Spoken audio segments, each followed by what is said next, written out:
Donc, je vais vous parler encore 5 minutes du sujet que j'avais abordé tout à l'heure. Et après, je propose qu'on ait une discussion parce que ce qui est intéressant, c'est moi, je ne connais pas vos préoccupations, ni vos questions, ni vos réflexions sur le sujet. Donc, le mieux, c'est qu'on en discute. Et je propose qu'on laisse place à l'échange plutôt qu'à l'exposé monolithique. Mais j'avais quand même deux petits points à suggérer pour lancer cette discussion. D'abord, je sais que vous avez entendu déjà Luc Ferry. Et Luc Ferry a écrit il y a quelques années, 2 ans je crois, un livre qui s'intitulait L'innovation destructrice. Et en fait, il faisait écho à un autre livre qui a été écrit au début du XXe siècle par un économiste qui s'appelle Schumpeter, qui a justement beaucoup travaillé en économiste sur l'innovation. Et vous savez qu'à l'époque, il y avait une critique assez violente des marxistes contre le capitalisme. Cette critique portait sur le fait que le capitalisme, par essence, disaient les marxistes, conduit à la fabrication de monopoles. Et donc, une fois qu'il y a des monopoles, il y a une forme de liberté qui est perdue. Et c'est la critique que les marxistes faisaient, la critique principale, entre autres, en fait, vis-à-vis du capitalisme. Et Schumpeter, dans son grand livre de 1911, a réfuté cette critique en disant que non, l'innovation empêche la constitution de monopoles. C'est-à-dire que l'innovation crée des faillites. Si vous apportez une innovation qui est suffisamment puissante pour rendre les autres possédés qu'elle remplace économiquement non viables, eh bien, le monopole en question s'effondre. Et donc, l'innovation, c'est un argument un peu cynique, mais l'innovation, parce qu'elle crée des faillites, empêche la constitution définitive de monopole. Et donc, Schumpeter, à cette occasion, a inventé le terme de destruction créatrice. Alors, quand il dit destruction, ce n'est pas forcément un terme négatif, mais on l'entend comme étant négatif. Destruction créatrice, oui.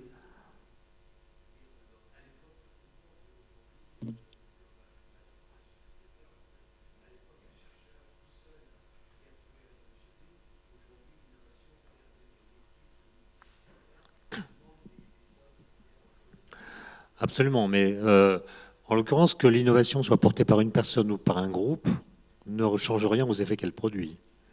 Il y a une innovation importante peut... Prenez un exemple. Imaginez que demain, quelqu'un invente un système de stockage d'électricité qui fait que l'autonomie des voitures électriques, au lieu d'être quelques centaines de kilomètres, soit la même que celle d'une voiture à essence. Tout d'un coup, on a un moteur électrique qui a une autonomie aussi grande que celle des moteurs à explosion. Ben, ça effondre l'industrie automobile classique, d'un seul coup. Autrement dit, alors même que nous faisons semblant de réclamer des innovations de rupture, en fait, une rupture en termes d'innovation, c'est une catastrophe économique pour beaucoup de gens. Parce qu'ils sont dépassés, ils ne peuvent pas tenir. Et donc en fait, on cherche plutôt des innovations incrémentales, légères, qui laissent aux autres le temps de s'adapter, ce qui empêche la destruction d'emplois, de secteurs d'activité, etc. Donc ce que je veux dire, c'est que la notion de destruction créatrice, il faut l'entendre dans ce sens-là, parce que j'ai lu un article l'autre jour qui disait, mais c'est débile cette expression, parce que ça laisse entendre que si on jette dans la Seine un iPhone 7, va en ressortir un iPhone 10.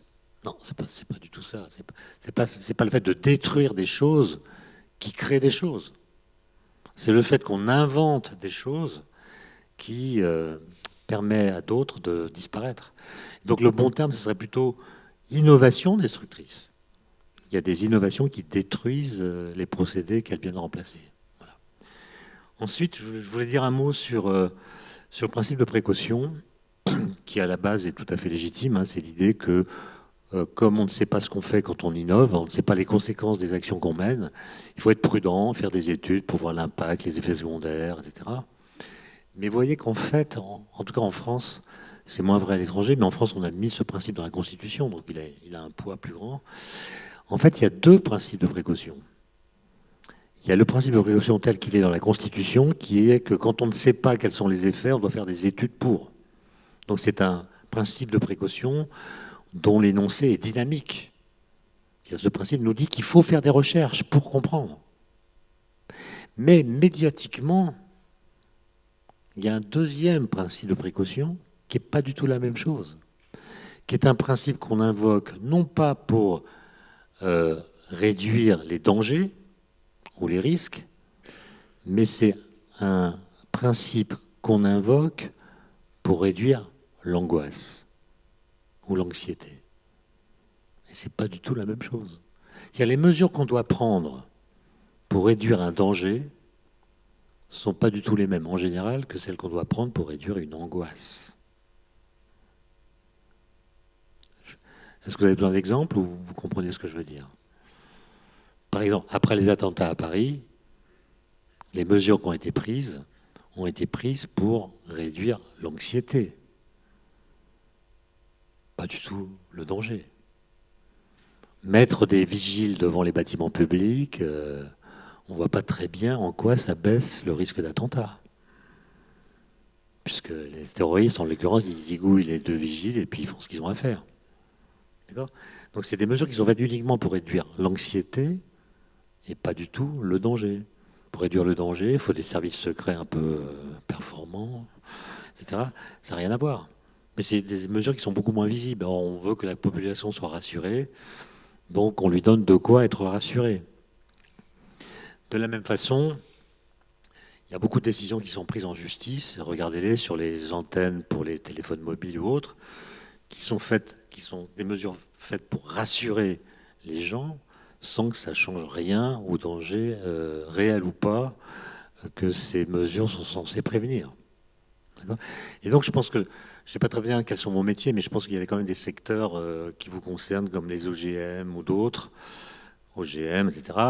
Vous voyez qu'on a un discours qui n'est pas clair du tout, et on ne sait pas très bien si on veut diminuer l'hostilité des populations à l'égard de certaines technologies, ou si on veut vraiment réduire les risques associés à ces technologies. Et vous voyez que si on est démagogue, on va surfer sur les deux, en disant, finalement, s'il y a anxiété, c'est qu'il y a danger. D'accord ? Ce qui n'est pas toujours prouvé. On peut avoir peur de choses qui sont absolument sans danger et complètement ignorer des choses qui sont vraiment dangereuses. D'accord ? Et donc, voilà, je voulais vous livrer ce petit sujet de réflexion qui a provoqué un débat à l'Académie des technologies, où j'interviens de temps en temps. Les académiciens demandent que dans la Constitution, on associe au principe de précaution, qui figure déjà, un autre principe, qui est le principe d'innovation. Pour les contrebalancer, ce qui rendrait la Constitution d'ailleurs schizophrénique. Mais vous avez quand même beaucoup de gens qui ont des idées d'innovation et qui sont freinés ou qui sont découragés ou qui vont à l'étranger parce qu'ils disent en France, il y a le principe de précaution qui nous bloque et qui nous crée des tas, excusez-moi l'expression, des tas d'emmerdes administratifs qu'on n'aurait pas si on allait ailleurs. Voilà. Voilà ce que je voulais vous dire et maintenant je propose qu'on discute et je répondrai à toutes les questions dans la mesure de mes capacités de réponse, y compris à des questions de physique, puisqu'à la pause, certains m'ont dit que ce qui les intéressait, c'est pas mon blabla sur l'innovation, mais c'est la physique. Tout est à refaire.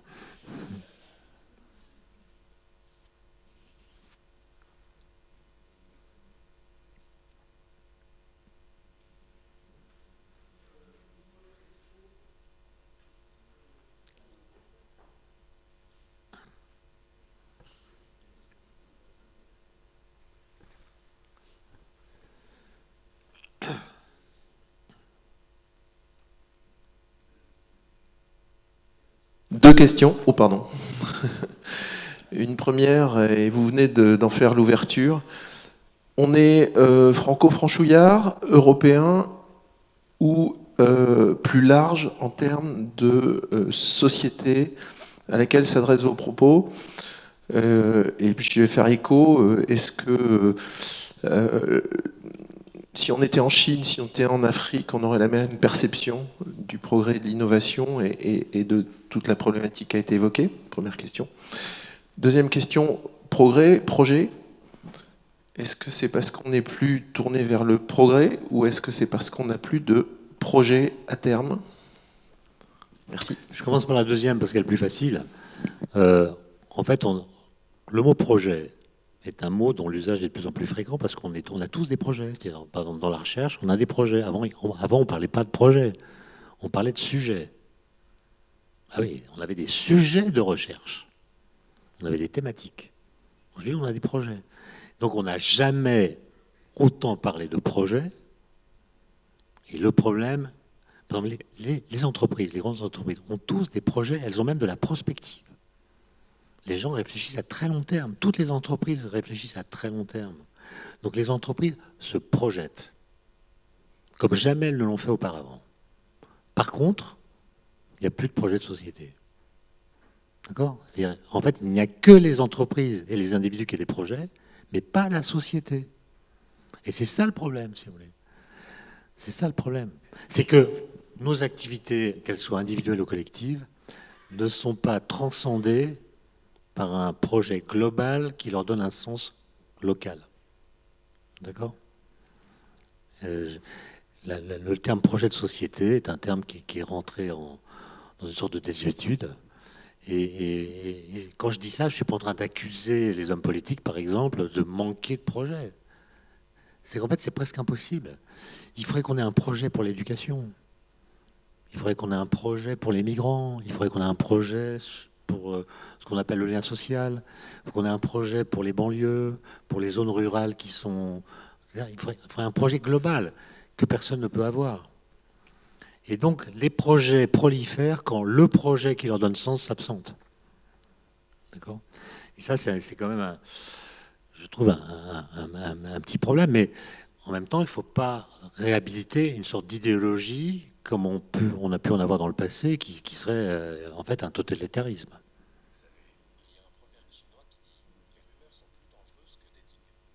C'est incroyable, ça. J'ai mon téléphone qui me parle parce que je sais pas, j'ai dû dire un mot et Siri a cru que je l'interrogeais et il me balance un proverbe chinois qui contient le mot progrès. Ça répond à votre première question. C'est magnifique. Les projets sont plus dangereux. Vous savez, me dit Siri, il y a un proverbe chinois qui dit que les projets sont plus dangereux que des tigres. Bon, je sais pas ce que ça veut dire. C'est incroyable. Bon, alors justement, mon propos de tout à l'heure, il était, vous l'avez compris, il était européen et en fait plutôt français. Parce que évidemment, si vous allez en Chine ou en Inde, j'ai eu l'occasion de travailler en Chine, enfin de donner des cours en Chine, les Chinois n'ont pas du tout le même rapport que nous avec tout ça, même s'ils n'ont jamais été dans la philosophie des Lumières, mais ils sont plutôt dans l'idée que la technologie, c'est l'avenir, et qu'ils ont une sorte de projet collectif qui est en fait de coloniser le monde à grande échelle sans qu'il y ait de temporalité à mettre en avant. C'est-à-dire, ils savent que ça va se faire, le rythme auquel ça va se faire, ils s'en fichent complètement, quoi. Par contre, ils commencent à se poser de sérieuses questions à cause de la pollution dans les villes. Les villes chinoises et grandes sont absolument irrespirables. Et la pollution, elle a cet avantage, entre guillemets, de toucher toutes les classes sociales, y compris les dirigeants. Et donc, ils réfléchissent sérieusement à ça. La croissance chinoise pourrait être complètement bloquée par la pollution, qui devient un problème de santé publique. Les chiffres officiels qui sont annoncés quand il y a des pics de pollution importants sont truandés. Et les gens le savent. Quand j'étais à Shanghai, il y a eu une explosion d'une usine de chlore qui a fait que l'air était vraiment irrespirable. Le lycée français de Shanghai ferme 15 jours par an, en plus des congés scolaires, quand la pollution empêche les élèves de sortir dans la rue. C'est quand même un problème quotidien presque, de grande ampleur. Donc là, il y a une sorte de couvercle, c'est le cas de le dire, qui vient borner les perspectives de croissance.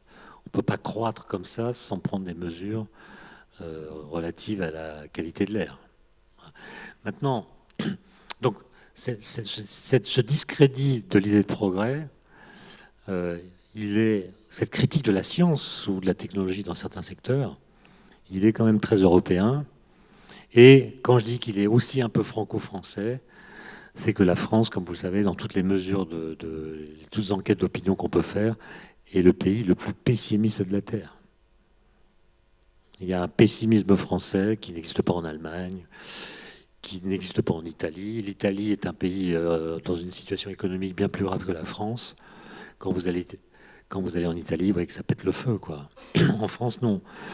Donc il y a un cas particulier français. Euh, les Français ont moins confiance en l'avenir que les Afghans. Alors pourquoi? Pourquoi? D'abord, quand vous êtes au fond dans une situation de guerre critique, ça ne peut qu'aller mieux. D'accord? Donc le malheur rend toujours optimiste. C'est l'explication de l'optimisme afghan. Comme ça ne peut pas être pire, ça ne peut qu'aller mieux. D'accord? Quand vous touchez le fond de la piscine, vous ne pouvez plus descendre plus bas. Et j'ai posé la question du pessimisme français à l'invité de l'émission que je fais à France Culture toutes les semaines. Toutes les semaines, j'ai une émission qui s'appelle La Conversation Scientifique. Et la semaine dernière, l'invité, c'était Daniel Cohen, un économiste. Et je posais la question, est-ce que l'économie est une science? Et je l'ai interrogé sur le pessimisme français. Il a donné deux explications. La première, c'est que la France, c'est le pays où on pense que l'augmentation du pouvoir d'achat... Alors d'abord, quand on augmente le pouvoir d'achat dans une société, ça augmente le bien-être. D'accord? Si vous augmentez votre salaire de 10%, ben, en général, vous pensez que votre bien-être va être mesuré, va être augmenté de 4%, 5%. Il y a une sorte de correspondance entre l'augmentation de salaire et puis l'augmentation du ressenti en termes de pouvoir d'achat. Alors c'est assez compliqué comme question parce qu'il y a un fameux paradoxe en économie qui s'appelle le paradoxe d'Easterlin, qui est que si on augmentait tous les salaires dans une société de la même façon, ça n'augmenterait pas le sentiment de bien-être. Ce qui l'augmente, c'est le sentiment de la différence. Vous ne profitez en termes de jouissance d'une augmentation de salaire que si votre voisin ne l'a pas. C'est assez terrible d'ailleurs, mais ça a été vraiment mesuré à partir d'études assez sérieuses. C'est le différentiel qui compte et pas la valeur moyenne, puisque finalement vous avez une mesure de cette augmentation de bien-être qui est corrélative à celle de vos voisins. Si vos voisins bénéficient de la même chose, vous-même, vous ne vous sentez pas différent, donc pas valorisé. C'est un des paradoxes les plus déprimants qu'on puisse imaginer. C'est-à-dire que pour que les gens s'épanouissent localement, il faut créer du différentiel. Et ce qu'il a expliqué d'ailleurs, c'est que quand vous posez la même question à des gens dont les revenus sont très différents, vous leur demandez qu'est-ce qu'il vous faudrait comme richesse supplémentaire pour vous sentir vraiment à l'aise. Ben, tout le monde répond le double. Le millionnaire dit il me faut 2 fois plus. Le smicard dit il me faut 2 fois plus. C'est incroyable. C'est quand même incroyable. Donc j'ai dit mais comment ça s'explique ça? Ben, le smicard, s'il a 2 fois plus, il voit tout de suite ce qu'il pourrait faire. Aller au restaurant de temps en temps, changer la garde-robe des enfants, enfin, il voit tout de suite. Le millionnaire aussi. Le millionnaire, il ne va pas manger 10 fois par jour. Il ne va pas dormir dans 5 lits à la fois. Donc il y a un moment, avoir plus d'argent, c'est même plus comment le dépenser. Mais non, le millionnaire, il a un yacht à Saint-Tropez qui fait 10 mètres. Et il voit tout de suite qu'il pourrait s'en acheter un de 20 mètres. Donc on a une mentalité d'enfant dans une cour de récréation. Bon, mais alors pour répondre à votre question plus précisément, là je parle, c'est Daniel Cohen qui parle. Il y a des études, semble-t-il, qui ont été faites qui montrent que le pessimisme français, évidemment il y a la décolonisation, etc., mais le sentiment de la décadence, mais il y a 2 facteurs très importants. Le premier, c'est la collaboration. Voilà, les Français ont cessé d'avoir confiance en eux avec la collaboration pendant la Deuxième Guerre mondiale, avec un taux de délation incroyable. Vous savez qu'il y a des millions de lettres, encore aujourd'hui, à la préfecture de Paris, de dénonciation, qui n'ont pas été ouvertes, enfin, en tout cas pas rendues publiques, parce que on voit l'esprit de solidarité des Français. C'est un sport national, la délation. Quand Camus a été attaqué par la presse dans les années 50, il a été défendu par René Char, qui a écrit une très belle lettre ouverte dans laquelle il dénonce le pétainisme inverti des Français. Les Français n'ont pas confiance en eux, en tout cas pas confiance dans les autres. Et semble-t-il, ça a démarré avec la collaboration, qui elle-même a démarré avec une défaite. Défaite, collaboration. On se fait battre par l'ennemi, on collabore avec l'ennemi. Pas de quoi être super fier. Et puis l'autre fact, alors je vous répète ce qu'il a dit. Vous pouvez écouter l'émission sur France Culture, elle est podcastable, vous l'écoutez, et voilà ce qu'il a dit. Maintenant, moi je ne suis pas historien, je n'ai pas de jugement là-dessus, même si je pense que la collaboration, en effet, ça doit marquer l'histoire d'un peuple. Vous n'imaginez pas les Anglais collaborer. Vous n'imaginez pas les Anglais collaborer avec les Allemands. D'accord ? Nous, on a collaboré. Ça dit des choses. Pardon ? Ouais. La résistance, oui. Oui, mais pas tout de suite, pas beaucoup. Voilà. Bon. Maintenant, non mais là, voilà. Je parle d'une collaboration étatique. Je ne parle pas de la collaboration des gens. C'est l'État qui collabore. L'État qui collabore. Bon. Ensuite, c'est peut-être corrélatif. Quand on fait des tests pour voir la confiance que les gens ont dans les autres, alors là, ça n'a plus rien à voir avec la collaboration ni avec la guerre, c'est juste des tests comme ça. Quand vous demandez à un Français, voilà, imaginez que vous perdiez votre portefeuille dans la rue. À votre avis, quelle est la probabilité qu'on vous le rapporte ? Le Français, il dit 0. Le Danois, il dit 100%.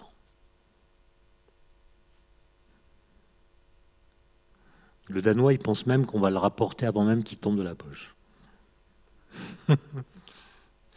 Voilà les deux exemples qu'a donné Daniel Cohen pour expliquer le pessimisme français, qui est un truc assez complexe. C'est des caricatures, là, que je viens d'expliquer, mais c'est des éclairages qui peuvent être utiles. Les Français ont un niveau de vie incroyable, ils ont une espérance de vie incroyable, ils ont un système de protection sociale unique au monde. Mais je pense que justement, tout bonheur est gâché par la peur de le perdre. Et les gens, en fait, le pessimisme français vient du fait qu'on doit comprendre de façon plus ou moins inconsciente que notre système ne peut pas durer. Et la peur de le perdre gâche le bonheur de l'avoir.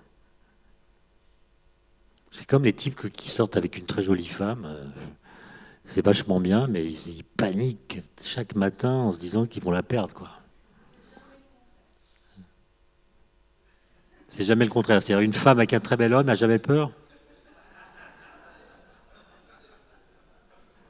Ouais, mais je pense qu'il y a quand même beaucoup plus d'hommes avec des jolies femmes qu'il n'y a de femmes avec des jolis hommes. Donc c'est dissymétrique. Je m'en sors comme je peux. Hein. Je me raccroche aux branches. Est-ce que j'ai répondu à la question ?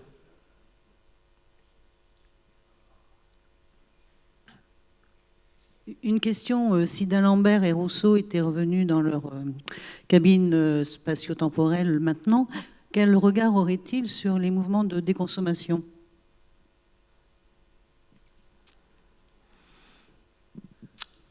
Alors, il faut que j'essaie de retrouver des textes de Rousseau ou de Condorcet dans lesquels ils évoquent la consommation. D'abord, c'est un terme qui n'existe pas, mais je pense qu'il serait plutôt que de dire ce qu'il penserait de la déconsommation, il dirait plutôt que notre consommation est absurde, quoi. On a beaucoup trop de biens, et on a beaucoup plus que le nécessaire.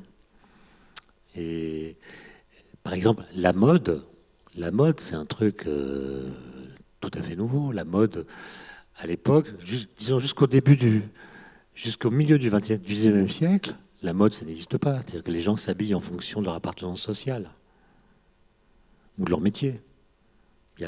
Tout le monde est d'une certaine façon en uniforme.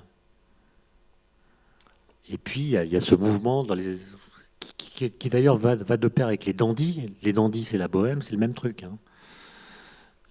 On affirme sa liberté par des accoutrements qui peuvent se démoder. Donc le propre de la mode, c'est de se démoder. Et ça, c'est une dynamique qu'à mon avis, ils n'auraient pas pu imaginer. Et ils auraient sans doute été critiques comme étant un culte du superflu ou une forme de divertissement esthétique qui n'a pas d'intérêt. C'est quand même des gens qui étaient obsédés par la connaissance. Et je pense qu'ils seraient critiques vis-à-vis de toute forme de divertissement, quoi. Ouais. Mais c'est quand même intéressant comme question parce que ça nous interroge. Moi, je regarde, j'ai pas la télé chez moi, mais je la regarde souvent quand je suis à l'hôtel. Et c'est pour ça que j'ai fait cette allusion tout à l'heure. Je comprends pas. Je zappe, et je comprends pas. Je comprends pas ce qu'on nous montre. Pourquoi on nous le montre? Hier, sur la chaîne L'Équipe, à 23h, je peux vous dire, j'étais dans ma chambre, il y avait un débat interminable, pour savoir si le carton jaune donné à un joueur de Lyon qui a touché le mollet de Neymar était plus justifié que l'absence de carton jaune d'un coup de pied de Neymar sur le mollet d'un joueur lyonnais. 1 heure de débat. Avec des experts, des trucs. N'importe quoi. N'importe quoi. On s'en fout. Et ça mobilise des moyens, ça mobilise l'attention des gens. Il y a quand même des gens qui regardent. Et puis ce matin, au travail, il y a des gens qui en ont parlé. Moi-même, j'en parle. C'est un truc délirant, ça. Et c'est pour ça, d'ailleurs, que j'en parlais à la pause avec 2 d'entre vous. Quelle est la durée moyenne que nous passons en France devant la télévision chaque jour? 4h50. 4h50. Est-ce que vous imaginez votre grand-père ou votre grand-mère ayant 4h50 chaque jour à passer devant la télévision? Pas le temps. Voilà. Donc, arrêtons de dire que nous n'avons pas le temps si nous avons 4h50 par jour à passer devant la télé. C'est un mensonge.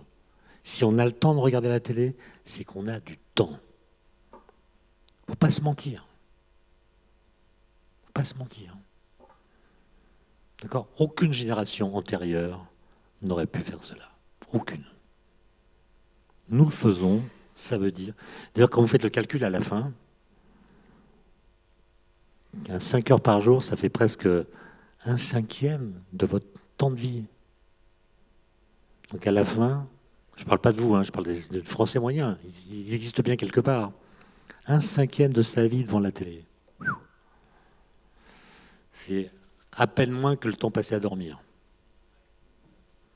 Alors on me dira, on peut dormir devant la télé, ok, mais en l'occurrence, c'est plutôt une bonne nouvelle.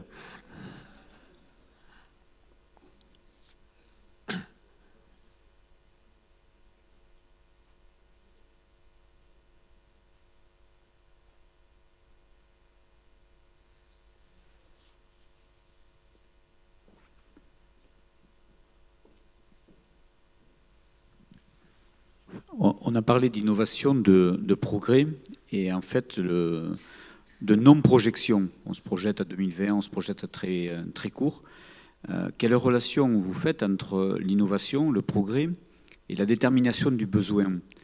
Est-ce que c'est pas aussi parce que nos sociétés aujourd'hui ont du mal à définir leurs besoins, et donc si on ne définit pas, on a du mal à se projeter? Votre question dit avec d'autres mots ce que j'essaie de dire. C'est-à-dire que l'innovation est toujours légitimée par le constat d'un état critique du présent.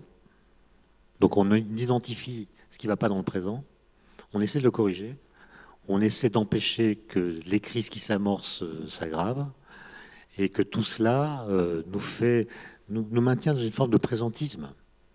On voit une crise qui apparaît, il faut agir. On en voit une autre qui agit, il faut agir. On est constamment en train de réagir au présent, ce qui nous empêche de dessiner un projet pour le futur. C'est-à-dire, de quoi est-ce qu'on a vraiment besoin? C'est un peu votre question. C'est ce que moi j'appelais tout à l'heure avec le terme de projet de société.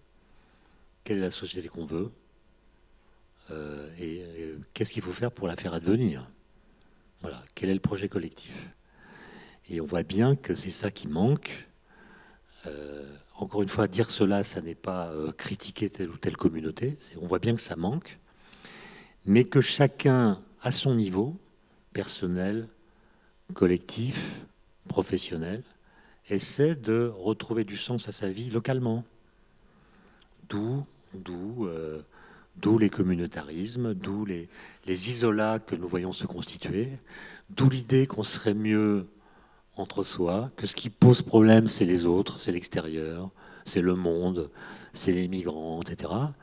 Et donc, on voit que, à l'échelle du monde, on ne peut plus se projeter, on n'y arrive plus. Et donc, on réactive des raisons de se mobiliser à des échelles plus petites, plus individuelles. Carrière, maison,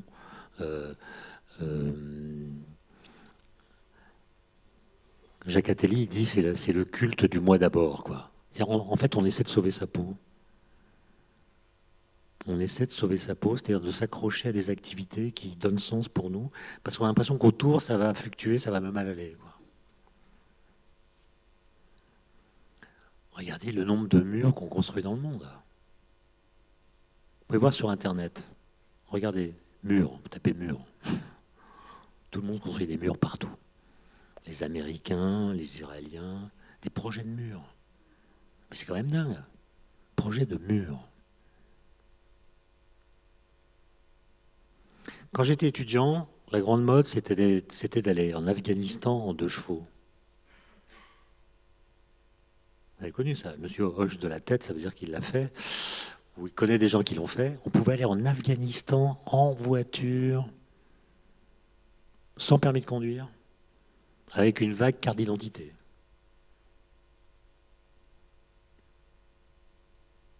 Vous imaginez aujourd'hui Afghanistan en voiture? Le nombre de visas qu'il vous faut? En fait, c'est impossible. C'est impossible. Impossible.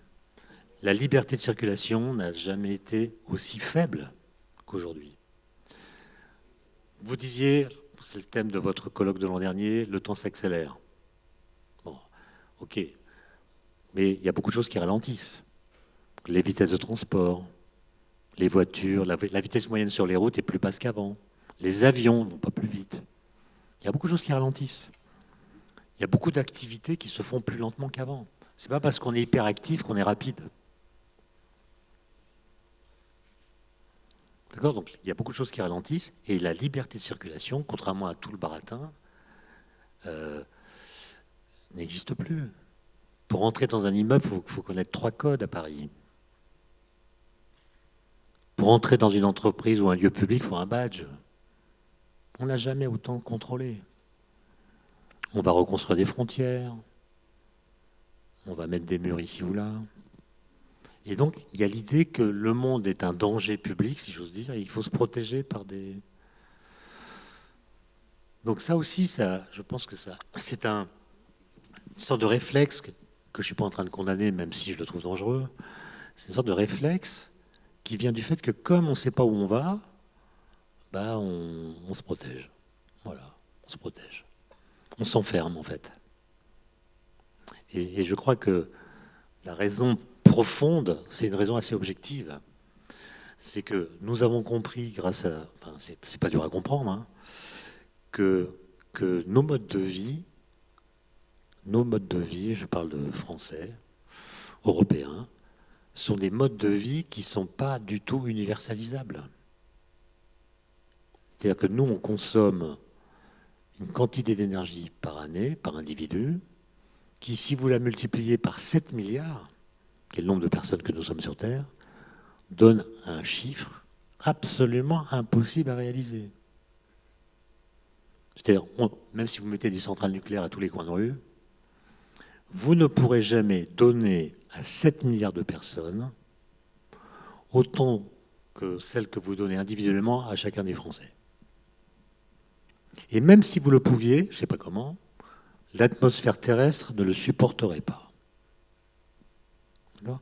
C'est-à-dire que notre mode de vie n'est pas universalisable sur la planète. Deuxièmement, il n'est pas généralisable dans le temps. Il n'est pas durable. D'accord? Quand il n'y aura plus de pétrole, plus de gaz, l'énergie, je ne sais pas où on l'aura, quoi. D'accord? Donc on sait ça. On sait ça. c'est que ça ne peut pas tenir longtemps. Alors longtemps, ça veut dire quoi? Le Club de Rome disait ça va péter en 2050, il faut voir. Mais en tout cas, on a tous compris ça. C'est que le progrès nous a mis dans une situation, grâce à lui, qui n'est pas tenable. Voilà. Donc la déconsommation, pour moi, c'est même pas un sujet la question n'est pas de savoir si ça va advenir. C'est sûr que ça va advenir. La question, c'est pour qui? Et je pense que ce qui fait que nous sommes mal à l'aise avec le progrès, c'est qu'il y a eu les trahisons dont j'ai parlé, mais il y a surtout que nous avons compris que le progrès augmente les inégalités. Voilà. Tout le monde avance, mais il y a beaucoup d'inégalités qui créent des frustrations. Regardez la médecine, par exemple, les progrès de la médecine. C'est hallucinant. Moi, je travaille au CEA, il y a beaucoup de biologistes, et ils travaillent à ce qu'on appelle la médecine personnalisée. Bientôt, on va, pour des sommes modiques, 10 euros. Aujourd'hui, c'est à peu près 500 euros, mais dans quelques temps, pour 10 euros, vous avez le génome d'une personne. Le génome d'un individu. Vous pouvez voir tous les gènes un peu... Alors, on sait très bien qu'on n'est pas déterminé par les gènes.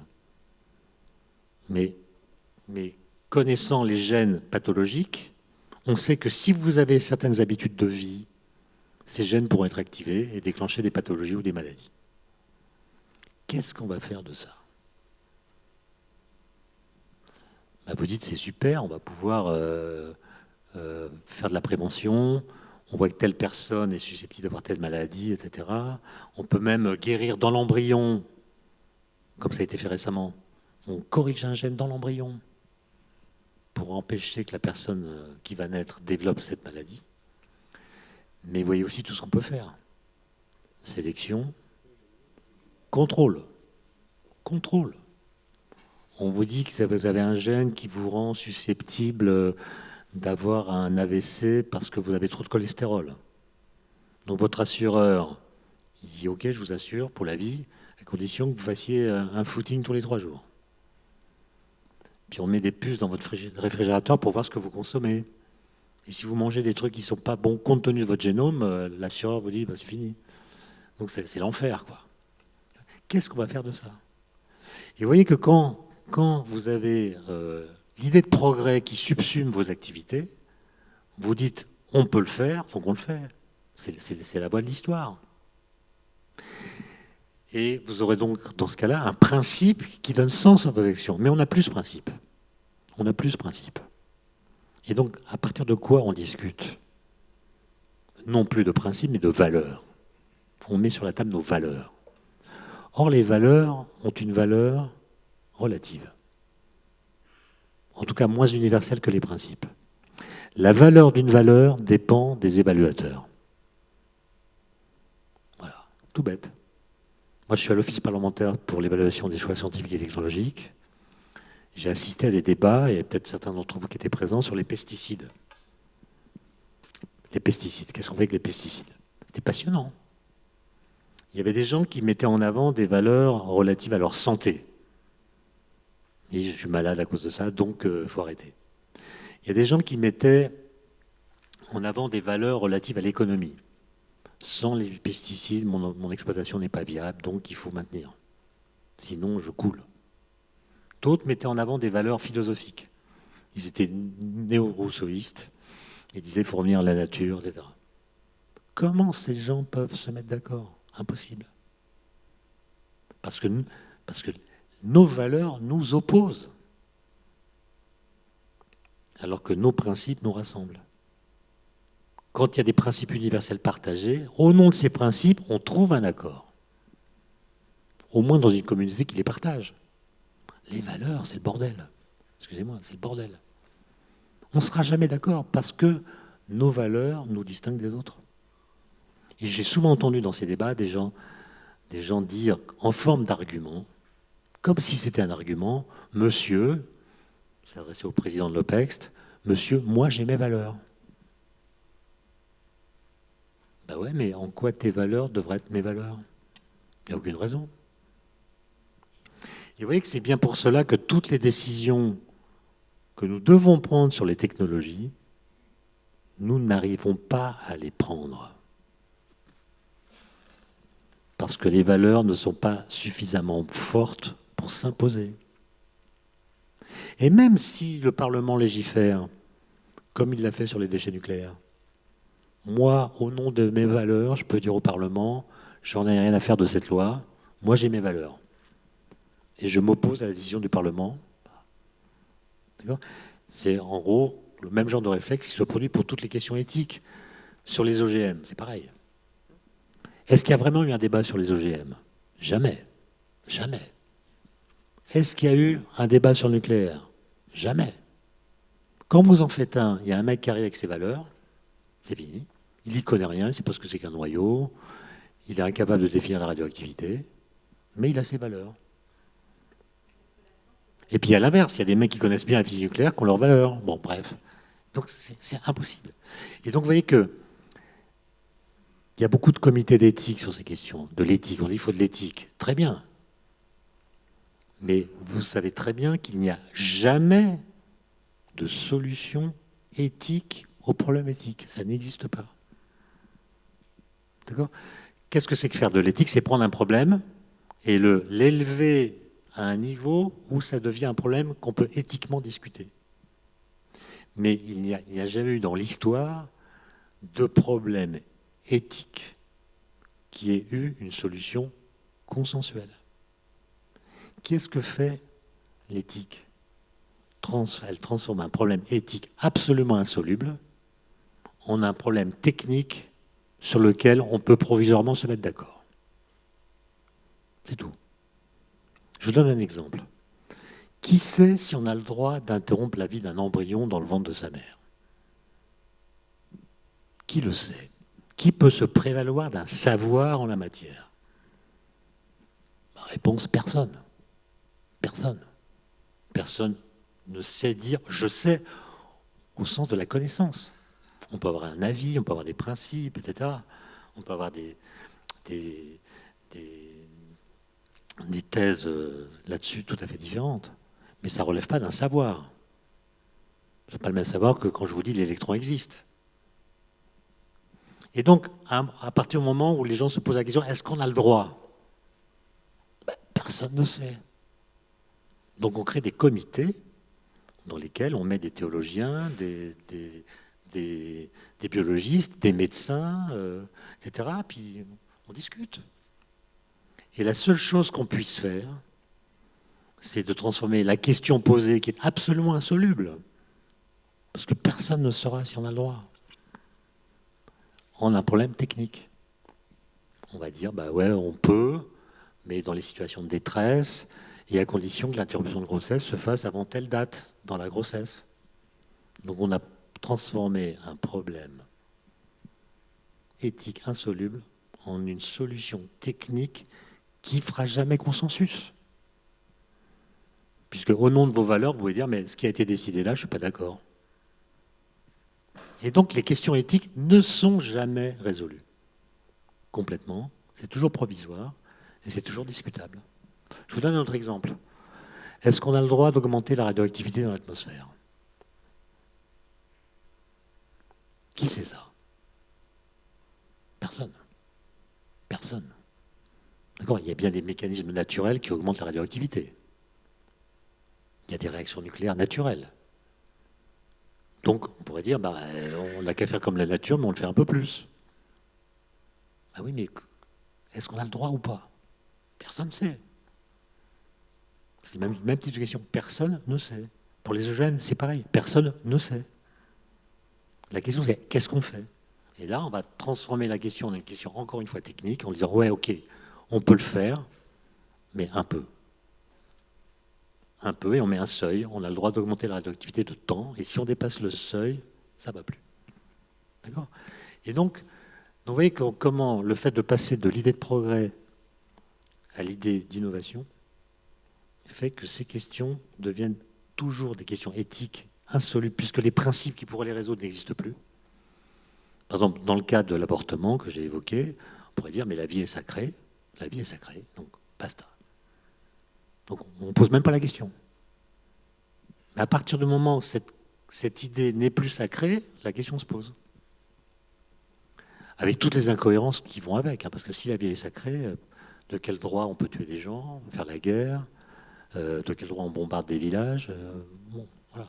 Donc, vous voyez que c'est toujours très compliqué. Et qu'aujourd'hui, c'est ce que je ressens à partir de mon expérience au conseil scientifique de l'Office parlementaire, sur toutes ces questions-là, on procrastine. On procrastine parce qu'on ne sait pas comment faire. Sur le nucléaire, on ne sait pas comment faire. Si vous décidez une nouvelle centrale, il y aura des opposants, vous ne pouvez pas. En même temps, vous avez un discours qui dit « Ah, il faut que les voitures deviennent électriques ».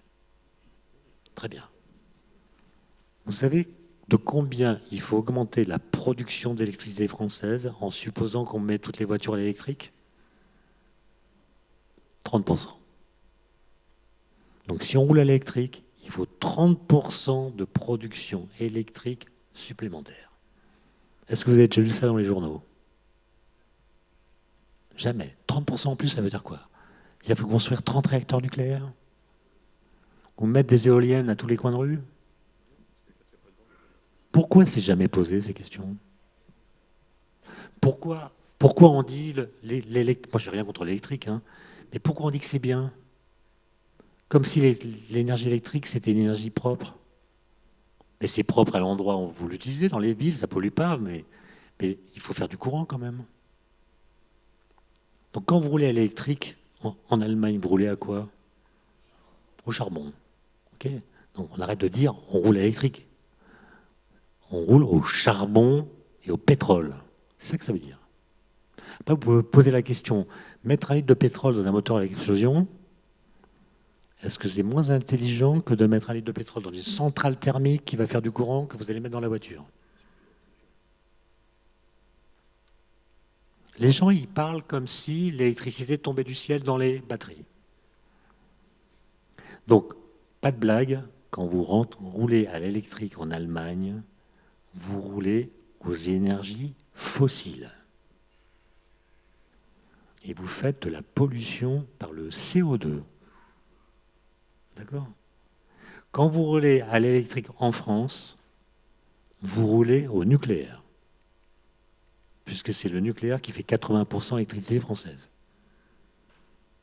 Voilà, c'est tout. Il faut arrêter de raconter des blagues et il faut avoir un discours cohérent. Mais j'ai encore vu là dans l'avion une publicité pour les voitures propres. C'est un mensonge. Il n'y a pas d'énergie propre. Il n'y a pas d'énergie propre. Et là, je pourrais vous parler longuement de tout ce vocabulaire qui me rend fou, par lequel on parle de l'énergie. C'est-à-dire on parle de l'énergie d'une façon qui viole les lois physiques. Comme le disait Feynman, un prix Nobel de physique, la nature ne peut pas être dupée. Vous pouvez raconter des salades, ok, mais ça ne veut pas dire que ce que vous racontez dans vos salades va avoir un effet sur le monde. Par exemple, on nous parle de production d'énergie. Est-ce que quelqu'un, dans l'histoire de l'humanité, a déjà produit de l'énergie ? Oui ou non ? Non, personne. C'est impossible. Parce que l'énergie se conserve. Est-ce que quelqu'un dans le monde a déjà consommé de l'énergie ? Non, ça n'existe pas. Vous mettez un litre de pétrole dans votre voiture, ce litre de pétrole contient beaucoup d'énergie.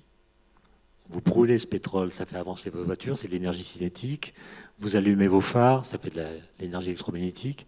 Vous chauffez le sol avec vos pneus et vous chauffez l'air avec la vitesse de la voiture. Quand vous mesurez l'énergie finale, quand le litre de pétrole a disparu, combien il y a d'énergie dans le système final ? La même qu'au départ. Vous n'en avez absolument pas consommé. C'est impossible. L'énergie se conserve. Alors pourquoi on parle de consommation d'énergie ? On peut consommer l'électricité. Alors consommer l'électricité, ça peut dire prendre de l'énergie électrique et la transformer en chaleur. Mais après, il y a autant de chaleur qu'il y avait d'énergie dans l'électricité. Donc vous pouvez changer la forme de l'énergie, mais vous ne pouvez pas en consommer et vous ne pouvez pas non plus en produire. Donc la question, c'est qu'est-ce que vous faites quand vous brûlez un litre de pétrole ? Vous ne consommez pas d'énergie, par contre, vous créez ce qu'on appelle de l'entropie. L'entropie, ça mesure la capacité qu'a un système de changer spontanément. Ben, le pétrole, en fait, c'est de l'énergie très ordonnée. Parce que les molécules de carbone qui sont là, avec du carbone, sont très riches en énergie. Et ce que vous faites quand vous brûlez ce pétrole, vous désorganisez l'énergie. D'accord ? Vous faites une énergie qui est moins utilisable.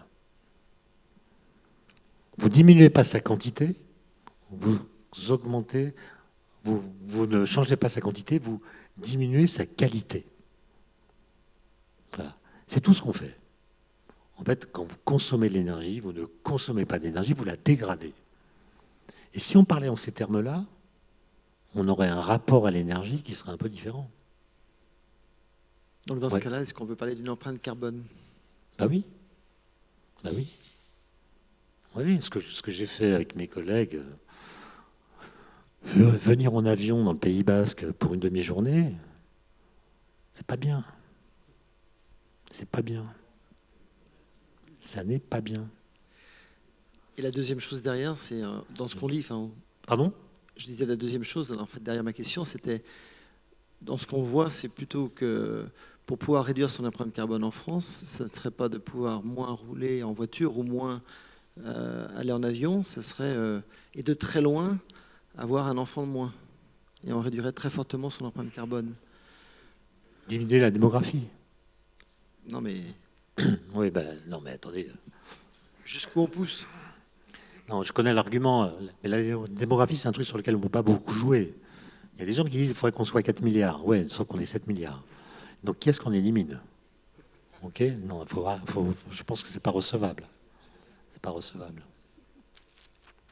Il faut que les gens qui ont envie d'avoir des enfants aient des enfants. Je veux dire, sinon, si on est là simplement pour être en équilibre à je ne sais quelle directive qui viendrait de je ne sais où, non. La vie, c'est autre chose. Il faut qu'il y ait des impulsions, des désirs, un peu de folie.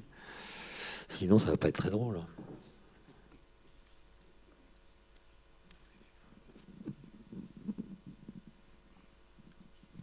Dans un autre sujet, vous parliez de la diminution de l'idée de projet, et au travers d'une de ces définitions, qui est l'idée de sacrifier du présent personnel, au nom d'un futur collectif. Est-ce que ça peut expliquer en partie les montées de l'individualisme et un monde associatif qui a quand même tendance à se mourir, quoi. Oui, il y a les deux tendances.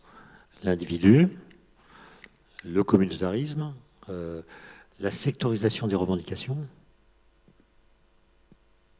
Moi, je me souviens quand j'étais jeune, excusez-moi de faire le vieux, mais il y avait des manifs non sectoriels. Les gens manifestaient contre la guerre au Vietnam. Voilà, c'est tout le monde, quoi. Tout le monde. Maintenant, moi j'habite à Denfert-Rochereau. Lieu magique. Denfert, c'est de là que partent les manifs, où arrivent les manifs. Donc je les vois, et tous les dimanches, souvent c'est le dimanche, parfois c'est des petites manifs, dont les médias ne parlent pas, c'est 100 personnes. Et moi je vais les voir, et je lis les banderoles. Et c'est marrant, c'est que des manifs sectoriels. Dimanche dernier, c'est le groupe identitaire. 100 mecs rasés, un peu effrayants, qui marchaient d'Enfer à Port-Royal, protégés par les CRS. C'est marrant, on marchait au pas. Et puis la semaine prochaine, ça sera les moniteurs d'auto-école, et puis voilà. Sectoriel. C'est bien ce que je veux dire, on n'est pas solidaire. Donc il y a de l'individualisme, et c'est moi d'abord. Ça veut dire qu'on n'est pas capable d'inscrire sa revendication dans un projet collectif. Voilà. Et en même temps, les gens ont besoin de liens, ils sont solidaires, et le mouvement associatif prend l'espace. Et d'ailleurs, c'est grâce à lui que ça tient encore. C'est-à-dire que si avec le système politique et l'individualisme pour fédérer une société, elle s'écroulerait. Donc l'associatif, ça montre bien que les gens ont besoin de manifester leur empathie, d'être solidaires, etc. Mais il y a aussi un militantisme associatif qui est communautariste. D'accord ? Donc, il ne faut pas que mes propos soient mal interprétés. Je n'ai jamais dit que la notion de sacrifice avait disparu. Il y a énormément de gens qui se sacrifient, les enseignants, il y a énormément de gens. Mais ça n'est jamais au nom d'un futur collectif, c'est toujours afin d'imprimer sa marque sur une situation locale qu'on connaît et dont on estime qu'elle n'est pas bonne. Moi, je trouve qu'on est beaucoup plus dans la correction de ce qui est que dans le projet collectif. Alors, on corrige le monde, on essaie de corriger les situations.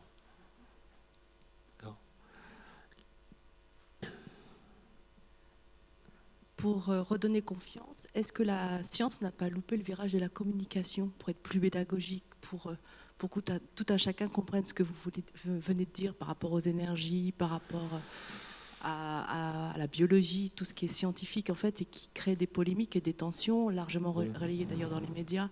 Est-ce qu'il n'y a pas un problème de compréhension, de pédagogie, que le monde de la recherche n'a peut-être pas vu venir? Bon, moi je suis d'accord avec vous que les chercheurs communiquent pas bien. Moi je passe quand même une partie de ma vie à transmettre des connaissances scientifiques parce que justement je pense qu'on le fait mal. Maintenant, je ne veux pas non plus laisser penser que les craintes, l'anxiété, les doutes, les questions viennent de ce que le public serait peu compétent en matière de science. Autrement dit, oui, mais même formé. C'est-à-dire, je ne suis pas en train de dire que les gens ont peur parce qu'ils sont incompétents. À l'Académie des technologies, la moyenne d'âge est assez élevée.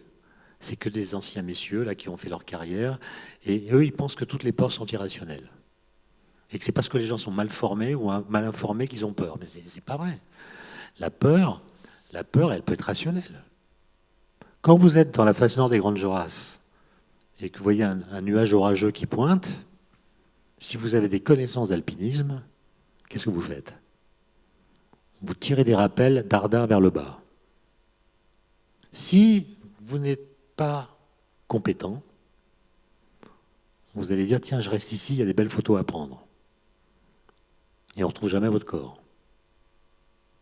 D'accord? Donc la peur, ce n'est pas quelque chose qu'il faut critiquer d'emblée, puisque la peur, ça sauve des vies. Car les gens qui n'ont jamais peur, ils sont tous morts. Et l'humanité n'aurait pas pu se prolonger aussi longtemps si la peur n'avait pas servi d'alerte, de prévention à l'égard des situations dangereuses. D'accord? Et donc, ce n'est pas parce que je vais faire des cours de mécanique quantique, de relativité restreinte et de E égale MC2 partout que les gens vont avoir moins peur.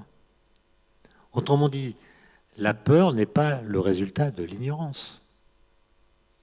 La peur peut aussi être la conséquence de la connaissance. Par exemple, quand j'écoute mes collègues parler de ce que je viens de vous dire sur le génome, j'ai peur. J'ai franchement peur. Je me dis, à qui ça va profiter ça? Est-ce que la santé qu'on va avoir va être corrélative de l'argent? Qui va pouvoir se payer un contrôle génétique? Quels sont les parents qui vont pouvoir choisir la couleur des yeux de leurs enfants? Vous voyez, dans quelques semaines, on va annoncer au CEA qu'on a réussi à faire marcher un tétraplégique. Ça va être annoncé dans quelques temps, donc je vous demande de garder pour vous. Mais en gros, on l'a opéré, on lui a mis des électrodes dans la tête d'une façon judicieuse, et le type, il marche. Enfin, il marche. Il peut se lever, faire quelques pas. Super. Je vous passe les détails sur le coût de l'opération, la complexité de l'opération. La question, c'est à qui ça va profiter? D'accord? C'est ça la question. C'est ça la question. Donc, pour moi, le problème fondamental, c'est est-ce que l'humanité veut rester une ou pas? Pour l'instant, il n'y a qu'une espèce dans l'humanité. C'est-à-dire, quel que soit nos niveaux de vie, quelle que soit la différence de nos conditions de vie, ça ne change pas le fait que nous soyons que dans une seule espèce. Vous prenez un Américain milliardaire, vous le faites coucher avec une Éthiopienne qui vit avec $1 par jour, ça peut faire un enfant. C'est ça qu'on appelle une espèce. Okay? La question, c'est est-ce que ça va durer longtemps? Il n'y a pas toujours qu'une espèce humaine. Il y a eu Homo sapiens et Néandertal qui ont cohabité, etc. Donc il y a eu des époques où il y avait plusieurs espèces humaines. Aujourd'hui, il n'y en a qu'une. La question, c'est est-ce qu'il y en aura toujours qu'une? C'est ça la question. Et vous pourrez... Moi, je pense que, en fait, aujourd'hui, on est unifié en tant qu'espèce, mais on est déjà clivé mentalement. On est clivé mentalement. On est clivé mentalement. Dans Paris, je pense que c'est près... Il y a beaucoup de gens qui dorment dans la rue dans Paris. et ben on passe devant sans les regarder. Moi, je me souviens la première fois que j'ai vu un homme dormir dans la rue, j'étais au lycée à Paris, dans le 5e arrondissement. J'ai vu un type qui dormait sur une bouche de métro. J'avais jamais vu ça de ma vie. Alors que j'allais à Paris souvent. Et mon premier réflexe, c'est de penser que le type était blessé. Je me demandais qu'est-ce qu'il y a. La première fois que j'en voyais un, je pensais qu'il était blessé. Maintenant, on en voit partout dans l'indifférence générale. Ça veut dire que dans notre regard, il y a un clivage. Il y a un clivage. C'est évident. Et donc, les liens d'empathie, ils sont en train de se sectoriser. On ne peut pas avoir de l'empathie pour tout, donc on se sectorise et on se protège. On se protège de l'empathie qui est en nous en détournant le regard. On ne les regarde même pas. Et ça, c'est quand même la vitesse à laquelle ça s'est produit, c'est incroyable. Je vous raconte une expérience, si j'ai 2 minutes. Il y a 7 ans, on m'a invité à rencontrer des Indiens d'Amazonie, des Kayapos. Des types qui vivent dans la forêt, sans technologie, sans rien du tout. Mais comme le gouvernement brésilien voulait construire un barrage sur l'Amazone, ils s'étaient organisés pour empêcher le barrage. Ils sont venus à Paris pour une rencontre à l'UNESCO afin de défendre leur cause. C'était des chefs indiens, ils n'étaient jamais sortis de la forêt. Ils arrivent à Paris, vous imaginez l'avion, ils arrivent à Roissy. Moi j'étais avec d'autres, on les a récupérés à l'aéroport. Ils avaient froid parce que c'était mois de décembre. On leur donne des anoraks. Ils ne connaissent pas les fermetures éclairs. Donc c'est un truc très cool. Puis on traverse Paris. Vous imaginez le choc pour eux. La tour Eiffel, les lumières, les voitures. Les mecs étaient complètement à l'ouest. Ils ne comprenaient pas. Un peu comme les Diderot et d'Alembert qu'on met dans la capsule temporelle. Mais le moment où ils sont vraiment agités, au sens où ils voulaient sortir de la voiture. Hein. C'est une camionnette, hein. Ils voulaient sortir. C'est quand ils ont vu des mecs dormir dans les rues. Ils disaient, mais, après, on a compris, il y avait une traductrice. C'est que chez eux, c'est pas possible. D'abord, il n'y a pas de maison, il n'y a pas de rue. Donc mais on ne laisse pas dormir quelqu'un sur le sol. Impossible. Mais nous, on est parfaitement habitués. On est parfaitement habitués. Donc vous voyez que c'est ça, moi, qui m'inquiète.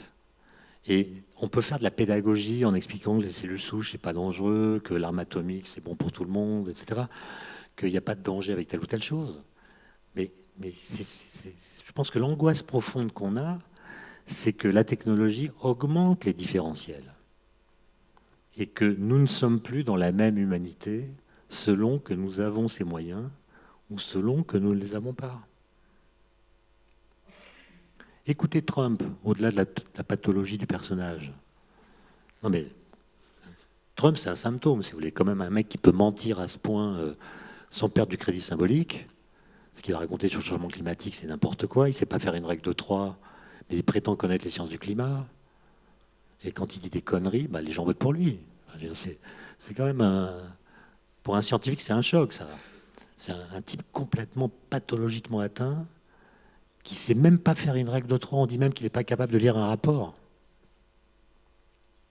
Il peut dire des énormités sans que ça porte atteinte à son crédit symbolique. Il va à l'ONU. La semaine dernière, l'ONU, c'est l'endroit où on règle les conflits. L'ONU, c'est l'endroit où on règle les conflits. Le mec arrive, je vais dézinguer la Corée du Nord. Mais, vous voyez, c'est quand même, je ne sais pas quel âge mental il faut avoir pour accepter ces discours. Mais vous êtes Kim Jong-un, là. Vous entendez un mec qui veut vous vitrifier. Mais qu'est-ce que vous faites? Vous refaites des bombes. Puisqu'on veut vous vitrifier. C'est de la légitime défense. Moi, si vous voulez, ça dépasse mon entendement. D'accord? Je pense que quand Trump pense à l'humanité, il y a des milliards de gens qui n'y pensent pas. Non, pour lui, l'humanité, c'est l'Américain qui a ses 2 bagnoles. Voilà, c'est tout. Ça se circonstance. Et donc, c'est ça qui, moi, m'inquiète. Ça a à voir avec la technologie, mais pas seulement. Ça a à voir avec ça. C'est que, pour le dire en une phrase, nos conditions de vie à la surface du globe sont tellement différentes qu'on peut se demander si, au bout du compte, elles ne vont pas changer de façon sectorielle la nature humaine. Enfin, disons, à force de changer les conditions de vie, on va changer la condition humaine d'une façon qui ne sera pas la même pour tout le monde. C'est déjà le cas, hein, c'est déjà le cas. Quand vous vivez avec $1 par jour, vous ne vivez pas comme nous qui sommes protégés. Vous avez des angoisses, vous avez des craintes, vous avez faim, vous demandez comment vous allez vous nourrir dans la journée. Des angoisses dont nous, on est débarrassés. Et donc, il y a déjà des différentiels absolument incroyables. Et évidemment, là, le problème test de tout ça, le test, et je pense que le pape l'a bien compris, c'est la question des migrants. C'est ça le test. C'est ça le test. Okay. Qu'est-ce qu'on va faire avec la question des migrants ? Dire qu'ils viennent chez nous pour profiter de notre système de protection sociale, bon, pas exagéré. J'ai entendu Nadine Morano dire mais non, il faut qu'ils aillent chez eux pour se battre. Bah ouais, mais comme nous on l'a fait en 40, elle dit. Bah non, en 40, il y a plusieurs millions de Français qui ont commis l'exode. Hein. Donc quand c'est la guerre chez soi, on se barre. Voilà. Et nous, on invente un discours et ils viennent profiter des allocs. S'il y a la guerre en France, on serait bien content d'aller en Allemagne ou en Espagne. Maintenant, je connais la route. Donc, oui, pour moi, c'est ça le truc. C'est est-ce que l'humanité souhaite demeurer une ou pas ? Et c'est une vraie question, parce que comme je vous l'ai dit, l'énergie va être un truc clivant. Ça va être un truc clivant. Et peut-être la seule solution, si on peut parler de solution, c'est de cesser de faire que l'énergie soit gratuite. Voilà. C'est la seule solution que je peux vous proposer. L'énergie aujourd'hui est gratuite. Elle a toujours été. Hein. Le transport est gratuit. Tout est gratuit. Je vous donne un exemple. Quelle est l'énergie que vous consommez pendant un bon repas ? Réponse, 1 kWh. Je prends le kilowattheure comme unité parce que c'est l'unité des factures EDF. 1 kWh. On consomme à peu près 2,5 kWh par jour pour le métabolisme. 1 kWh par repas, 1,5 kWh pour le petit déjeuner, ça le fait. Quoi. Combien vous payez un repas ? 10 €, 20 €, ça dépend. Combien vous payez un kilowattheure électrique chez vous ? 10 centimes. C'est gratuit. Combien vous payez un litre de pétrole ? 1,30 €. Combien vous payez un demi de bière ? Plus. C'est plus. La bière, c'est renouvelable. Le pétrole, non. D'accord ? Donc l'énergie est gratuite. C'est parce qu'elle est gratuite qu'il y a eu la mondialisation. Faites faire des panneaux photovoltaïques en Chine et le transport vous les ramène en Europe gratuitement. Ma secrétaire va prendre ses vacances aux Maldives. 1 semaine aux Maldives, sur la plage. Prix du billet, quand elle l'achète longtemps en avance, 150 €, aller-retour. Elle ne paye même pas le kérosène. Gratuit. Le transport est gratuit. D'accord ? Et dans le prix que vous payez à la pompe, vous savez, il y a beaucoup de taxes. Il y a beaucoup de taxes. Mais le prix sans taxe, c'est rien. C'est quelques dizaines de centimes. D'accord ? Maintenant, vous prenez tous les systèmes économiques, ils marchent sur le couple capital-travail, Adam Smith et tous les autres, Marx.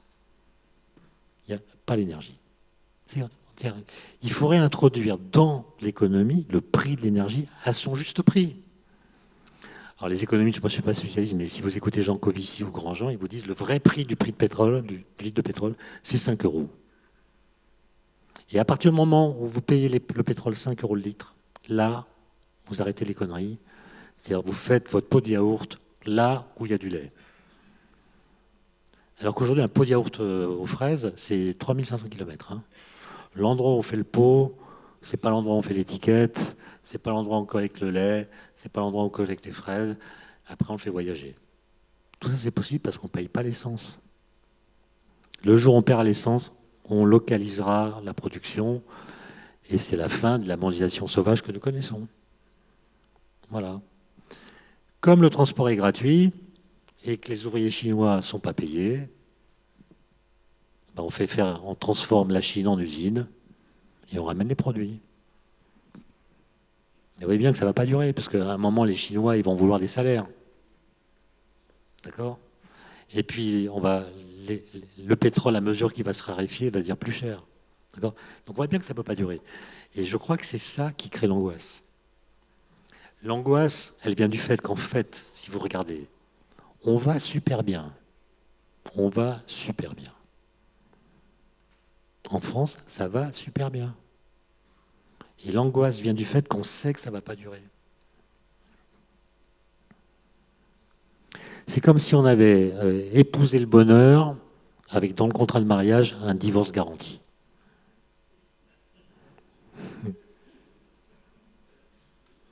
Tiens, c'est une bonne formule, ça. Je vais la ressortir sur France Culture. Est-ce qu'il y a d'autres questions ? Oui, une question qui va réactiver le côté physicien chez vous. Vous avez parlé de pétrole, vous avez parlé de nucléaire, vous n'avez pas parlé de l'évolution du nucléaire. Moi, je me souviens, quand j'étais étudiant, on avait plein d'espoir sur la fission, la science nous promettait une énergie qui pouvait évoluer à un niveau phénoménal et à un coût extrêmement réduit et sans contrainte de déchets, etc. Moi, je suis au CEA, donc je ne vais pas dire du mal nucléaire, mais en fait, il n'y a aucune énergie parfaite. C'est-à-dire, toutes les énergies sont emmerdantes. Le pétrole, c'est emmerdant. On peut essayer de calculer la dangerosité des énergies en fonction de la source qu'on utilise. Alors évidemment, on va dire le nucléaire, c'est dangereux, mais en fait, le nucléaire, si vous regardez le nombre de morts par kilowattheure, c'est l'énergie qui a le moins tué, quoi. Je parle du nucléaire civil, hein, mais il n'y a pas d'accident nucléaire qui fait beaucoup de morts dans le civil. Fukushima, c'est en fait 0 mort. Tchernobyl, on ne sait pas trop. Mais en tout cas, c'est beaucoup moins que le pétrole qui fait des guerres. La guerre d'Irak, c'est le pétrole. Il y a beaucoup de guerres du pétrole. Donc, dans le bilan du pétrole, il faut tenir compte des guerres. Le charbon, c'est pareil. Il y a les accidents de mineurs. Il y a beaucoup de mineurs qui sont tués chaque année. En Chine, on s'en fout. Parce que le charbon ne tue que des mineurs. Voilà. Et on s'en fout. Alors que le nucléaire, un accident nucléaire, ça tue des gens. N'importe où. Ça, c'est plus embêtant. Mais que ceux qui sont dans la mine soient tués par les accidents de mine, c'est le boulot des mineurs. Et voilà. Donc, vous voyez, déjà, ça crée un rapport très différent. Le problème du nucléaire, c'est que si un accident, ça peut tuer beaucoup de gens autour. Alors que les mines, quand elles s'effondrent, ne s'effondrent que sur ceux qui y sont. Maintenant, à l'époque où on parlait du nucléaire, comme je l'ai entendu, on n'avait pas pris conscience du problème des déchets nucléaires. Donc les déchets nucléaires, c'est quand même un gros truc. Il faut savoir qu'en faire, il faut savoir où les mettre, avec deux options. Soit on les met dans des endroits inaccessibles, c'est-à-dire on gère le problème, en s'arrangeant pour que les générations futures n'aient pas à s'en occuper. À ce moment-là, où est-ce qu'on les met de façon sûre ? Ou bien on considère que les bonnes solutions ne sont pas encore trouvées et on délègue une partie du problème aux générations futures. Comment on choisit ? Le problème des déchets nucléaires, c'est un problème vachement intéressant du point de vue du rapport au temps, mais vous voyez, en suivant l'actualité, que comme sur tous les autres sujets du même type, on procrastine. On procrastine. Et au motif que, évidemment, il y a des projets, il y a le projet du site de Bure, etc., mais au motif que la solution qu'on propose n'est pas nécessairement la meilleure et n'offre pas des garanties absolues, et d'ailleurs, comment est-ce qu'on pourrait avoir des garanties absolues sur 1 million d'années ? On va empêcher cette solution au motif qu'elle n'est pas parfaite. Voilà. Voilà le genre de truc. Et tous les gars qui campent à Notre-Dame-des-Landes, on sait très bien qu'ils vont répliquer à Bure, camper de la même façon. Ok ? Donc non, moi je pense que, si vous voulez, là vous interrogez le physicien, moi je pense que la physique, elle a pour but en partie de nous faire rêver. Il y a de quoi. Je veux dire, les ondes gravitationnelles découvertes il y a 1 an, détectées par les Américains, prédites par Einstein un siècle avant, je vous invite à regarder ce que c'est.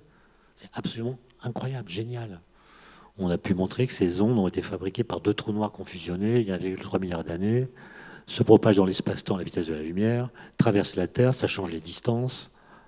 Pendant 10 millisecondes, on détecte le signal. C'est un truc de dingue. Et là, il y a de quoi faire rêver les gens. Le boson de Higgs, c'est pareil, il y a de quoi faire rêver les gens. Donc là, je suis pour. Par contre, il y a un domaine dans lequel, à mon avis, il faut faire le contraire.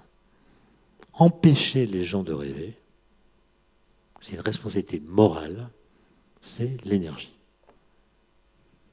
Là, on arrête le délire. On connaît 4 forces fondamentales dans l'univers, la gravitation, les forces électromagnétiques, la force nucléaire faible, la force nucléaire forte. Les 2 dernières, on les a découvertes en 1930. Depuis, on a fait beaucoup de recherches, comme vous savez, on a fait le CERN. On n'a jamais détecté de nouvelles forces. On est toujours à 4. Or, pour extraire de l'énergie de la matière, pour la transformer, il faut une force. Et les seuls qu'on ait, c'est les 4 que j'ai cités. Il n'y en a pas d'autres. Alors, je peux toujours vous dire, ouais, peut-être qu'un jour, on va en trouver une autre. Ouais, mais je ne peux pas le promettre. Et on n'a pas le droit d'engager un projet de société sur une promesse qui n'est pas tenable. Donc on doit raisonner avec l'idée qu'il y a 4 forces, pas 5. De sorte que la seule chose que vous puissiez faire, c'est penser des processus dans lesquels on augmente les rendements. Ça, je pense que c'est une conclusion qui va les intéresser. C'est tout. C'est tout. Et moi, j'étais catastrophé en étudiant écoutant les débats sur la transition énergétique. Catastrophé de voir la démagogie, de voir les propos à l'emporte-pièce, de voir que les gens n'y connaissent rien, ont des avis sur tout, incapables d'argumenter. Et qu'en l'occurrence, les scientifiques étaient rétamés. Les démagogues ont pris le pouvoir sur ces questions-là. Voilà. D'accord. Et là, je rejoins madame. Je pense que le but des scientifiques, c'est pas de dire quelle société on veut, parce que c'est pas à nous, c'est pas aux scientifiques de dire voilà ce qu'on veut. Les scientifiques ne sont pas responsables du projet de société. Par contre, leur mission, en effet, c'est de lutter contre les démagogues. Il y a un paquet. Et là suit. On va considérer qu'on est au mot de la fin. On voit mieux comment physique et philosophie peuvent faire un joli mariage, en l'occurrence. Je vous propose de remercier et de féliciter Étienne Klein. Il le mérite largement. Merci à vous. Quand le réveil a sonné ce matin à 7h, il était minuit pour vous, c'est ça, avec le décalage horaire. Non, mais ça va vous n'en avez que plus de mérite. Merci beaucoup. Ça va de mieux en mieux. Là, j'aurais pu parler encore 10 heures, mais c'est vrai que on va poursuivre autour du repas. Le démarrage a été difficile pour moi. J'espère que vous ne l'avez pas vu. Merci beaucoup. On se rend au déjeuner à pied, tous ensemble. Il suffit de ne pas se quitter.